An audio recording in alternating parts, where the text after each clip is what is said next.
బులెటిన్లో breaking news చూస్తున్నాం. ఉమ్మడి వరంగల్ జిల్లాలో జిల్లా అధికారుల తీరుపై కేంద్ర మంత్రి ఫైర్ అయ్యారు. కేంద్ర సహాయ శాఖ మంత్రి బిఎల్ వర్మ వరంగల్ జిల్లాలో పర్యటిస్తున్నారు.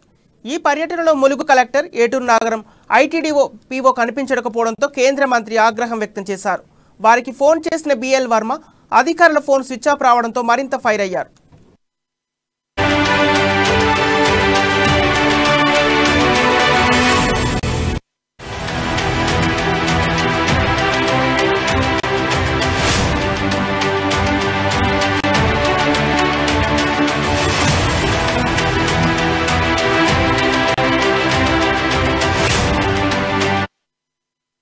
ఉమ్మడి వరంగల్ జిల్లాలో జిల్లా అధికారుల తీరుపై కేంద్ర మంత్రి ఫైర్ అయ్యారు.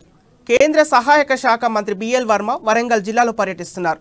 ఈ పర్యటనలో ములుగు కలెక్టర్ ఏటూరు నాగరం ఐటీడీఏ పీఓ కనిపించకపోవడంతో కేంద్ర మంత్రి ఆగ్రహం వ్యక్తం చేశారు.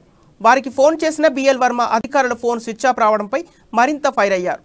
ఇక ఇదే అంశానికి సంబంధించిన తాజా సమాచారం మా ప్రతినిధి హరికృష్ణ అందిస్తారు. హరికృష్ణ, సంపత్ ఉమ్మడి వరంగల్ జిల్లాలో ఇటు కేంద్ర మంత్రి ఇటు బిఎల్ వర్మ అయితే పర్యటిస్తున్నారు. అందులో భాగంగానే ములుగు జిల్లాలో కూడా కేంద్ర మంత్రి బిఎల్ వర్మ పర్యటన కొనసాగుతుంది. అయితే ఇప్పటికే ఇటు ఏదైతే కేంద్ర ప్రభుత్వానికి సంబంధించిన ఆయుష్మాన్ భారత్ ఫసల్ బీమా యోజన వంటి కొన్ని పథకాలు ఏవైతే ఉన్నాయో కేంద్ర ప్రభుత్వ పథకాలకు సంబంధించి కూడా ఇటు రాష్ట్రంలో ఏ విధంగా అమలు అవుతుంది, ఏ విధంగా ముందుకెళ్తున్న ఈ పథకాలనే సంబంధించి కూడా ఇటు కేంద్ర మంత్రి బిఎల్ వర్మ అయితే ఇటు ఉమ్మడి వరంగల్ జిల్లా వ్యాప్తంగా కూడా పర్యటిస్తున్నారు. అందులో భాగంగానే ఇటు ములుగు జిల్లా తాడ్వాయి ఇటు బస్సులలో కూడా ఇటు భాజపా లోక్సభ ప్రవాస్ యోజన కేంద్ర ప్రభుత్వ పథకాల లబ్ధిదారులకు సంబంధించిన సమ్మేళన కార్యక్రమం కూడా భాజపా జిల్లా అధ్యక్షుడు సిద్ధలపూడి ఆధ్వర్యంలో ఇటు ముఖ్య అతిథి అయితే బిఎల్ వర్మ అయితే పాల్గొన్నారు. అయితే ఈ కార్యక్రమం ముగిసిన తర్వాత కూడా అక్కడే ఏదైతే ఎట్లా ములుగు జిల్లాలో ఉన్న ఏదైతే తాడరాయి మండలం కేంద్రంలోని ప్రభుత్వ గిరిజన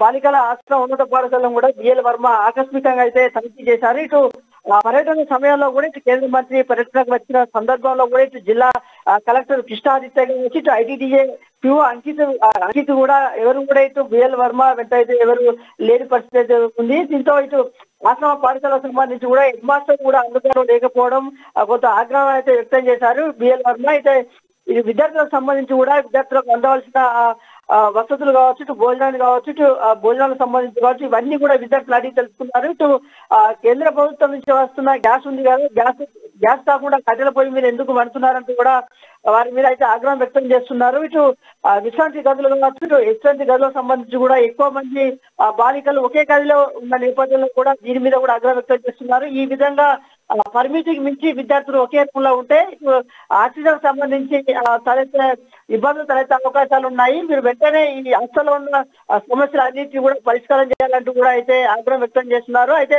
మొత్తంగా కూడా ఏదైతే ఇటు హాస్టల్ సంబంధించి కూడా మొత్తంగా కూడా ఇటు మాటలకు సంబంధించి కూడా చూసింటే మరుగుదొడ్లు కావచ్చు, ఇటు పరిసర ప్రాంతాలంతా కూడా పరిశుభ్రంగా కాకుండా అపరిశుభ్రంగా ఉన్న నేపథ్యంలో కూడా ఆగ్రహం వ్యక్తం చేశారు. అయితే ముఖ్యంగా వీటికి సంబంధించి కూడా మాట్లాడేందుకు కూడా ఇటు ఐటీడీఏ పీఓకు కూడా ఫోన్ చేయగా మాత్రం ఐటీడీఏ పీఓ అంకిత్ ఫోన్ సంబంధించి కూడా స్విచ్ ఆఫ్ రావడం, ఇటు కలెక్టర్ లేకపోవడం, ఇటు పీఓ ఐటీడీఏ పీఓ సంబంధించి కూడా అంకిత్ సంబంధించి కూడా ఫోన్ రావడం, ఇటు ఏదైతే హాస్టల్ సంబంధించి కూడా హెడ్ మాస్టర్ లేకపోవడం వల్ల మాత్రం వీటి అన్నిటి పట్ల మాత్రం తీవ్రంగా ఆగ్రహం అయితే వ్యక్తం చేశారు. Sampath, thank you Harikrishna.